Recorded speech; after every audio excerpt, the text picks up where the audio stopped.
1999-yil 26-avgust kuni To'rtko'lda halokatga uchragan Yak-40 1973-yilda ishlab chiqarilgan bo'lib, O'zbekiston fuqaro aviatsiyasida 26 yil xizmat qilgan edi.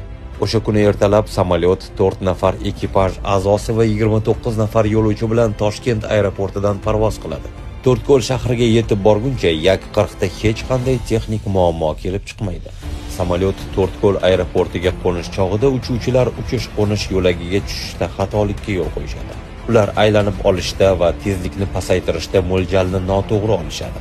Oqibatda samolyot uchish-qo'nish yo'lagidan o'tib, aeroport hududidan chiqib ketadi va qulab tushadi. Halokat oqibatida 2 nafar yo'lovchi halok bo'ladi.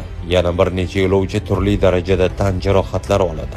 Yak-40 yaroqsiz holga keladi. Hodisadan ko'p o'tmay To'rtko'l aeroporti ham o'z faoliyatini to'xtatadi.